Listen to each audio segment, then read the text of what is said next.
Welcome back to my channel Gaining Knowledge. In today's video we will discuss about the nature of economics, यानी कि economics की प्रकृति कैसी है। तो जैसे कि आप सबको पता है कि जो इकोनॉमिक्स सब्जेक्ट है उसमें इकोनॉमिक्स के किसी भी टॉपिक को लेके जो ओपिनियंस हैं वो सेम नहीं है। रिगार्डेड उसकी डेफिनेशन ले लो, आप उसकी सब्जेक्ट मैटर ले लो और अब नेचर ले लो। जितने भी इकोनॉमिस्ट हुए हैं डिफरेंट एरा में, उनके जो व्यूज हैं या उनका ओपिनियन है इकोनॉमिक्स के लिए वो डिफरेंट है। कुछ इकोनॉमिस्ट क्या समझते हैं कि इकोनॉमिक्स क्या है, एक साइंस है। ठीक है, कुछ इकोनॉमिस्ट का मानना है कि इकोनॉमिक्स क्या है, एक साइंस है, और कुछ का मानना है कि ये क्या है, एक आर्ट्स है, यानी कि कला है। ठीक है, अब एक तो ये डिफरेंस हो गया कि ये साइंस है या आर्ट्स है। अगर ये साइंस है, और सपोज कीजिए अगर ये साइंस है तो ये कैसी साइंस है, पॉजिटिव साइंस है या फिर नॉर्मेटिव साइंस है। तो ये सब डिफरेंट टॉपिक्स हैं जिनसे के रिगार्डेड की डिफरेंट इकोनॉमिक्स की अलग अलग ओपिनियंस हैं कि इकोनॉमिक्स साइंस है या आर्ट्स है, और अगर साइंस है तो वो कैसी साइंस है, पॉजिटिव है कि नॉर्मेटिव। किसी भी कंक्लूजन पे पहुंचने से पहले हम हर एक चीज को इंडिविजुअली स्टडी करते हैं कि ये साइंस है, अगर साइंस है तो क्यों है, आर्ट्स है तो क्यों है, और अगर साइंस है तो कैसी साइंस है, पॉजिटिव है या कि नॉर्मेटिव है। अब हम इसको थॉरली पढ़ेंगे। Economics as a science. तो बिफोर प्रोसीडिंग की economics as a science, firstly हमें क्या पता होना चाहिए कि साइंस क्या है। तो साइंस क्या है, साइंस में हम क्या कहते हैं, एक सिस्टमैटिक स्टडी ऑफ सब्जेक्ट होती है। किसी भी सब्जेक्ट को जो हम एक सिस्टमैटिक वे में पढ़ते हैं तो उसको हम साइंस में कंसीडर करते हैं। जो साइंस के लॉज होते हैं वो यूनिवर्सल लॉज होते हैं। अब आप सबसे कॉमन लॉ है ग्रेविटेशनल फोर्स, तो वो यूनिवर्सल है, वो होल अर्थ पे अप्लाई होती है, होल यूनिवर्स पे अप्लाई होती है। यहाँ पे भी ग्रेविटेशनल फोर्स होगी, वहां पे जो भी चीज होगी वो नीचे की तरफ ही अट्रैक्ट होगी। तो और third, there is relationship between cause and effect. ठीक है, अब कॉज एंड इफेक्ट, या कोई भी फल गिरता है, किसी भी पेड़ से कोई फल गिर रहा है तो नीचे ही गिरेगा। तो क्या है, कोई चीज गिर रही है तो वो नीचे ही गिरेगी। ये है कॉज एंड इफेक्ट किसके, ग्रेविटेशनल फोर्स, ग्रेविटेशनल लॉ का। तो ग्रेविटेशनल लॉ यूनिवर्सल भी है। ठीक है, कॉज एंड इफेक्ट में क्या रिलेशन है कि कॉज क्या, फल गिर रहा है, लेकिन इफेक्ट क्या, वो नीचे ही गिरेगा। तो इसे कहते हैं, ये सब चीजें हम किस में पढ़ते हैं, साइंस में। तो इन्हीं बेसिस पे कुछ इकोनॉमिक्स का कहना था कि जो इकोनॉमिक्स है वो भी एक साइंस है।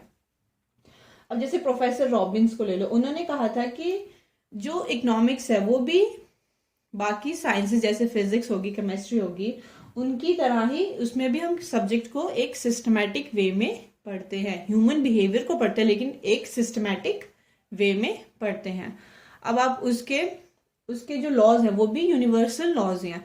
अब जैसे आप लॉ ऑफ डिमांड को ले लो, ठीक है, कि जैसे ही प्राइस बढ़ेगा आपकी डिमांड कम होगी, और जैसे ही प्राइस कम होगा आपकी डिमांड ज्यादा होगी। तो इनवर्स रिलेशनशिप है, इनवर्स रिलेशनशिप बिटवीन है ना डिमांड में और प्राइस में। ठीक है, तो ये कॉज एंड इफेक्ट रिलेशनशिप भी बताता है, ये यूनिवर्सल लॉ भी है, और इसमें हम सिस्टमैटिक वे में ही पढ़ते हैं। ठीक है, तो इन्हीं बेसिस के ऊपर क्या कहा गया कि जो इकोनॉमिक्स है, इकोनॉमिक लॉज हैं वो भी एज अ साइंस ही है। और थर्ड, सिगमन। ठीक है, सिगमन ने क्या कहा था कि सिगमन ने क्या कहा था कि साइंस की दो ब्रांचेस हैं, एक है नेचुरल साइंस और दूसरी है सोशल साइंस। तो इकोनॉमिक्स किस में आती है, सब्जेक्ट ऑफ सोशल साइंस है। ठीक है, अकॉर्डिंग टू सिगमन साइंस की दो ब्रांचेस है, एक है नेचुरल साइंस और एक है सोशल साइंस। तो इकोनॉमिक्स किस में आती है, सोशल साइंस में। इवन कि कुछ इकोनॉमिस्ट का मानना था कि इकोनॉमिक्स के लास्ट में ICS आता है। ठीक है, और जो मेनली जो साइंस के सब्जेक्ट्स हैं, जैसे आप फिजिक्स ले लो, ठीक है, डायनामिक्स ले लो, तो इनके लास्ट में भी आईसीएस आता है, इनके लास्ट में आईसीएस आता है, इसलिए ये भी एक साइंस का सब्जेक्ट है। तो हर किसी ने अपने अकॉर्डिंग पढ़ा। तो अभी कुछ आर्गुमेंट्स इसके फेवर में आते हैं और कुछ इसके अगेंस्ट में आते हैं, ठीक है।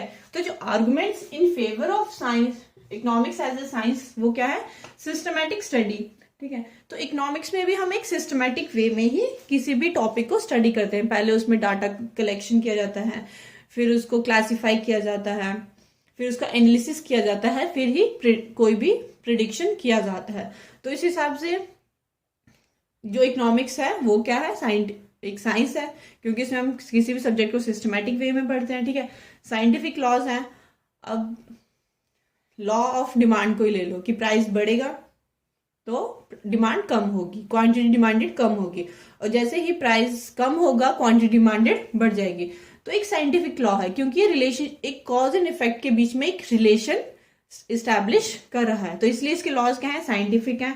एक्सपेरिमेंट, जो इकोनॉमिक्स के जितने भी एक्सपेरिमेंट्स होते हैं वो किसी लैब में कंडक्ट नहीं किए जाते कि हाँ जब एक पर्टिकुलर लैब में हम इकोनॉमिक्स के जो कि जितने भी लॉज हैं या जितने भी एक्सपेरिमेंट्स हैं वो कंडक्ट करते हैं। इसके लिए हमें उसको हम होल यूनिवर्स पे या होल अर्थ पे पूरी ग्लोबल लेवल पे ही एक्सपेरिमेंट्स किए जाते हैं। अब जैसे एक्सपेरिमेंट्स के लिए आप ले सकते हैं, जैसे डिमोनेटाइजेशन हुई थी, ठीक है, डीवैल्यूएशन ऑफ रुपी हुई थी 1961 में और 1991 में। तो ये किस वजह से हुई थी, ये एक्सपेरिमेंट्स ही कंडक्ट किए गए थे जो कि सक्सेसफुल हुए और इकोनॉमी को उसका प्रॉफिट हुआ। वैलिडिटी ऑफ लॉज, जितने भी इकोनॉमिक्स के लॉज हैं वो वैलिड होते हैं, मतलब हर जगह अप्लाई होते हैं, उनको हम वेरीफाई कर सकते हैं किसी भी जगह पे। अब यही आप लॉ ऑफ डिमांड को ही ले लो, आप इसको वेरीफाई कर सकते हो। आप किसी भी इकोनॉमी में ले इसको वो करो, एक्सपेरिमेंट करो, ये इनको आप वेरीफाई कर सकते हो कि हाँ जी डिमांड, प्राइस बढ़ेगा तो डिमांड कम हो जाएगी, प्राइस कम होगा तो डिमांड बढ़ जाएगी। तो ये तो कुछ आर्गुमेंट्स थे in favour of economics as a science. But यहाँ पे कुछ आर्गुमेंट्स इसके अगेंस्ट में भी हैं। क्या है वो arguments against economics as a science? वो क्या है, लॉज आर नॉट यूनिवर्सल, कि जो इकोनॉमिक्स के लॉज हैं वो यूनिवर्सल नहीं है। इनको यूनिवर्सल क्यों नहीं कहा गया, क्योंकि अगर हमें इकोनॉमिक्स के लॉ को यूनिवर्सली ट्रू करना है कि हाँ वो इफेक्टिव है, तो उसके लिए हमें सिर्फ प्राइस को और क्वांटिटी डिमांडेड को ही लेंगे। सिर्फ प्राइस और क्वांटिटी डिमांड में ही रिलेशनशिप बताता है, लेकिन इसके लिए हम अदर फैक्टर्स जैसे कि हमारी इनकम में इंक्रीज होता है, या जो क्लाइमेटिक चेंज होते हैं या जोग्राफिकल चेंज होते हैं, उन सबको कांस्टेंट रखना पड़ता है। इसलिए इसके लॉज क्या है, आर नॉट यूनिवर्सल। आप इसको एक एग्जांपल से समझ सकते हैं कि अगर सर्दियां हैं, सबको वुलन क्लोथ्स की जरूरत है। अब सर्दियों में सबको वुलन क्लोथ्स की जरूरत, अब उनके प्राइसेस चाहे तो बढ़ेंगे, लेकिन हमें तो उनकी नीड है, तो हम उनको परचेज करेंगे, हायर प्राइसेस पे भी करेंगे। तो इसीलिए laws are not universal, laws are not exact. जो इकोनॉमिक्स के लॉज हैं वो एग्जैक्ट नहीं है। वो एग्जैक्ट क्यों नहीं है, यही वजह है कि अदर थिंग्स को हमें क्या करना पड़ता है, कांस्टेंट रखना पड़ता है। सिर्फ जो दो फैक्टर्स के बीच में रिलेशनशिप है उन्हीं को हमें कंसीडर करना पड़ता है, अदर फैक्टर्स को क्या करना पड़ता है, कांस्टेंट करना पड़ता है। इसलिए ये एग्जैक्ट नहीं है। लैक ऑफ लैबोरेटरी एक्सपेरिमेंट, अब ये कि हम इसको कुछ फ्यू पर्सन्स पे एक्सपेरिमेंट नहीं कर सकते। हम इकोनॉमिक्स का जो एक्सपेरिमेंट है वो हम कुछ लोगों पे नहीं कर सकते। हाँ जी, हम ये सैंपल ऑफ पीपल्स ले लिया, इनके ऊपर हम कोई भी एक्सपेरिमेंट कंडक्ट करें, ऐसा नहीं हो सकता। इसे हमें होल इकोनॉमी पे ही एक्सपेरिमेंट कर सकते हैं। कन्फ्लिक्टिंग व्यू, वही डिफरेंट इकोनॉमिस्ट हैं, उनके अलग अलग व्यूज हैं। कुछ ऐसा, कोई ऐसा समझता है कि नहीं ये ऐसे होगा, कुछ बोलता है नहीं ऐसे होगा। इसके लिए बहुत सारे जो पॉलिटिकल, इकोनॉमिकल, ज्योग्राफिकल फैक्टर्स, हर एक चीज इसमें इफेक्ट करती है। Fifth but not the least, difficulty in making predictions. तो इसमें क्या, हमें किसी भी टॉपिक के लिए प्रिडिक्शन करना है कि हाँ जी ये ऐसा ही होगा, उसमें एक्यूरेटनेस नहीं होती है क्योंकि उसके लिए यही जो फैक्टर्स होते हैं, जो अदर फैक्टर्स होते हैं, वो कहीं ना कहीं बहुत ज़्यादा इफेक्ट करते हैं। अगर मेरी पे बढ़ गई है, ठीक है, तो अगर प्राइस भी बढ़ रहा है और मेरी पे भी उसके अकॉर्डिंग बढ़ रही है, तो मैं तो उसको इजीली अफोर्ड कर सकती हूँ।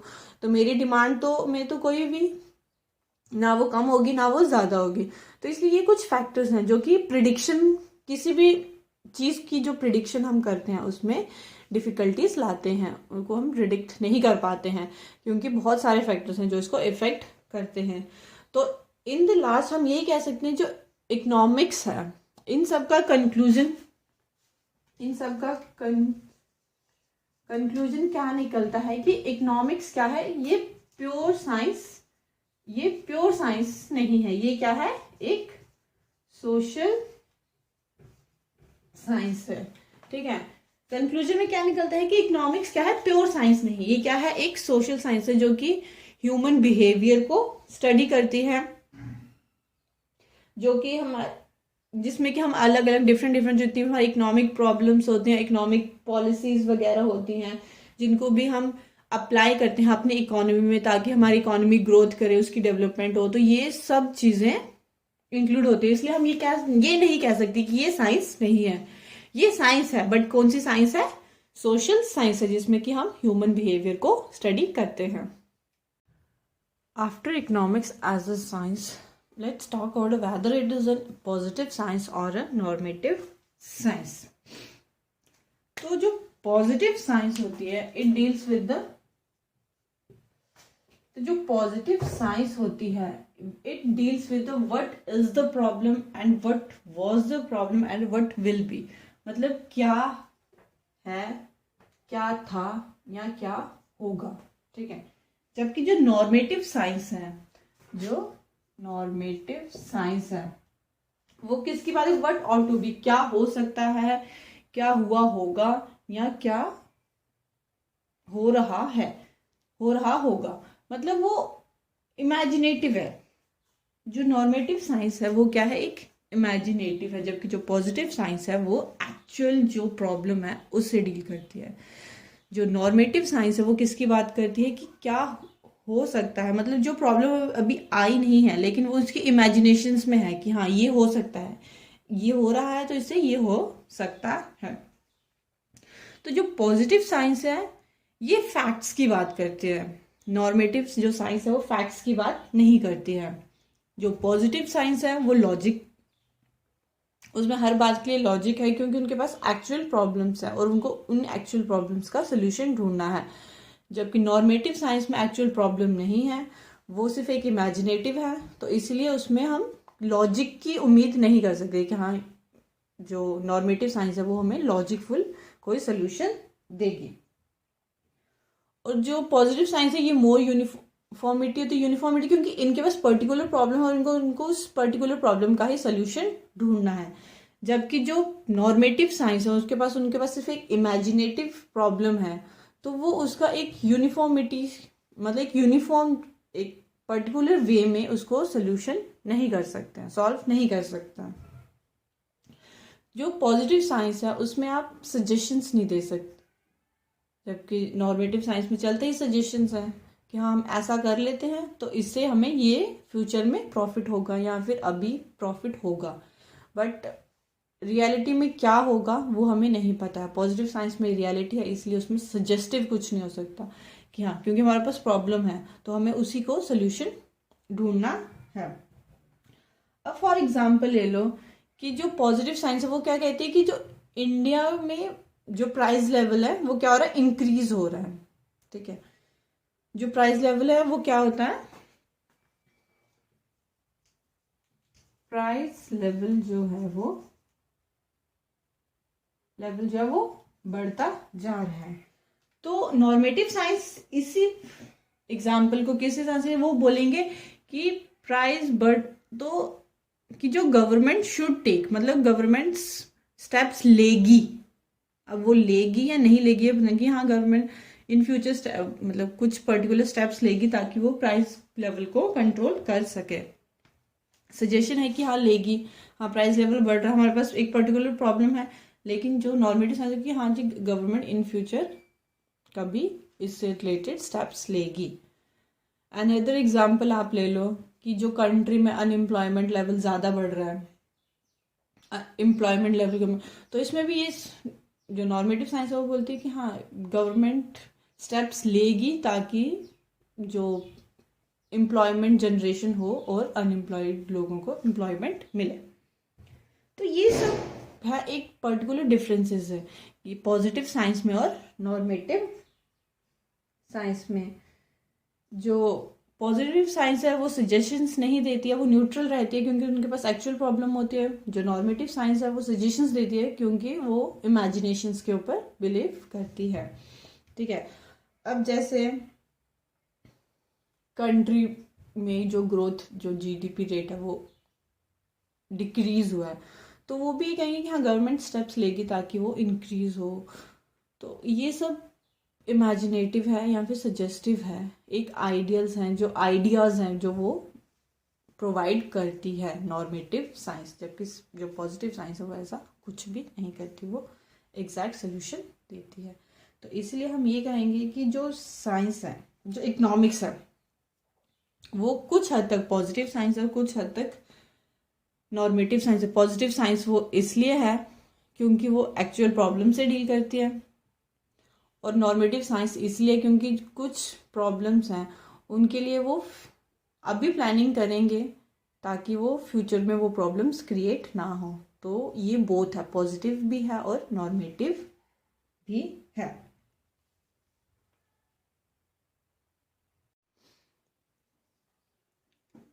सो let's talk about economics as an art.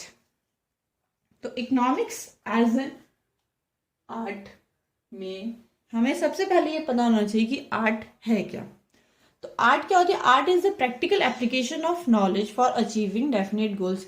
हमें जो भी हमारे पास नॉलेज है, जब हम उसे कहीं पे भी प्रैक्टिकली अप्लाई करते हैं कोई भी डेफिनेट गोल को अचीव करने के लिए, तो वो क्या होती है? एक आर्ट होती है। फॉर एग्जाम्पल आर्ट एक क्रिएटिविटी भी होती है। अब आपने कितने सारे क्रिएटिविटी के वो देखे हैं, अब कि कईयों ने, आपके पास एक टूटा हुआ मग है और आपके पास कलर्स हैं, तो आप उन्हीं कलर्स के साथ उस टूटे हुए मग को एक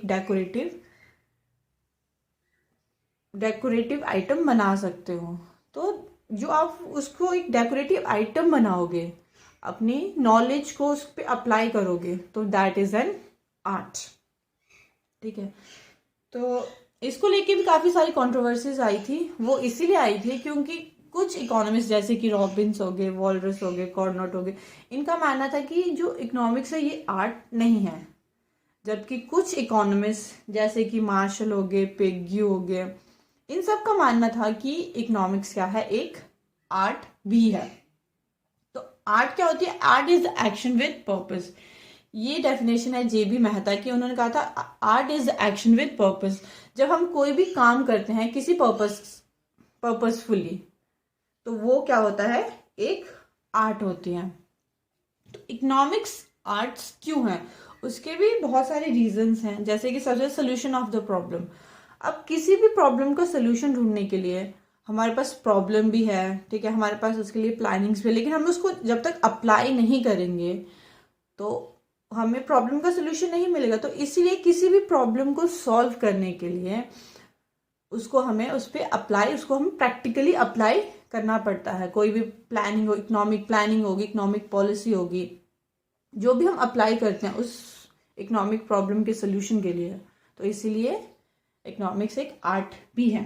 तो मॉडर्न ट्रेंड्स के अकॉर्डिंग हम ये कहते हैं कि अब जो 90% इकोनॉमिस्ट हैं वो न्यू लॉज या उसकी न्यू डेफिनेशन सर्च करने में नहीं है।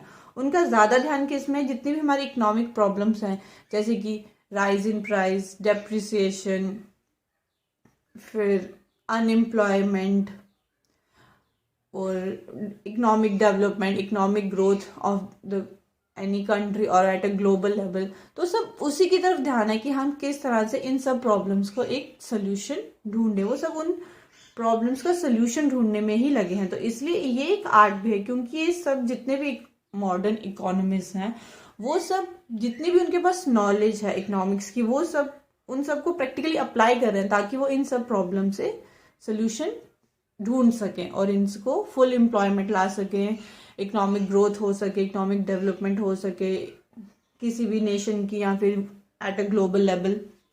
तो इस तरह से मॉडर्न ट्रेंड में भी इकोनॉमिक्स एक आर्ट है। क्यों?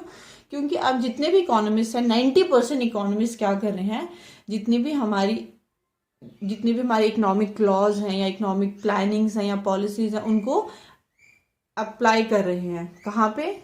इन होल इकोनॉमी और एट ए नेशनल और इंटरनेशनल लेवल, ताकि जितनी भी हमारी इकोनॉमिक प्रॉब्लम्स हैं उनका सोल्यूशन ढूंढ सके। Verification of the economic law. अब हमारे पास इकोनॉमिक लॉज हैं, अब लॉ ऑफ डिमांड ही है, तो जब तक हम उसको अप्लाई नहीं करेंगे तो वो किसी काम की नहीं है, तो उसको अप्लाई करना ही तो एक आर्ट है ना। तो इसलिए इसे हम इकोनॉमिक लॉज जितने भी हैं हमारे उनको वेरीफाई कर सकते हैं कि देखिए हमने इनको अप्लाई किया है और ये फुली वेरीफाइड हैं। तो these are the certain reasons जिस वजह से हम कह सकते हैं कि इकोनॉमिक्स एक आर्ट भी है।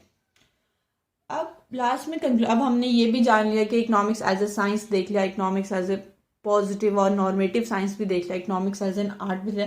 तो लास्ट में कंक्लूजन, अब हम कंक्लूजन में क्या कहेंगे कि इकोनॉमिक्स क्या है, आर्ट है, साइंस है, पॉजिटिव है कि नॉर्मेटिव है। तो इन द लास्ट हम यही कहेंगे कि इकोनॉमिक्स साइंस भी है एज वेल एज आर्ट भी है। तो जो इकोनॉमिक्स है वो साइंस भी है और आर्ट्स भी है, और साइंस में भी बोथ है, positive as well as normative. हम इस डेफिनेशन से अब पता कर सकते हैं कि economics is a positive science dealing with economic facts and an art finding out the ways and means by which the desired ends can be reached। अब जैसे कि आप इकोनॉमिक्स की डेफिनेशन को बताएं कि इकोनॉमिक्स की हम जो लिमिटेड रिसोर्सेज हैं हमें उनको इस तरह से यूज करना है ताकि हम उसे अपनी जो इतनी भी मैक्सिमम से मैक्सिमम जो हमारी नीड्स हैं या हमारी वांट्स हैं उनको सेटिस्फाई कर सके। ठीक है, तो इस हिसाब से क्या है वो अप्लाई करना हो गया। तो इकोनॉमिक्स एक पॉजिटिव साइंस है जो कि इकोनॉमिक फैक्ट्स के साथ डील करती है, और वहीं पे ये आर्ट भी है। क्योंकि ये एक रास्ते ढूंढते हैं हमारे जितनी भी नीड्स हैं या हमारे जितने भी गोल्स हैं उनको अचीव करने के लिए या उन गोल्स तक पहुंचने के लिए ये रास्ते भी ढूंढती है। इसलिए ये बोथ है, ये साइंस भी है, ये आर्ट्स भी है, ये पॉजिटिव साइंस भी है और ये नॉर्मेटिव साइंस भी है। Thank you for watching my video.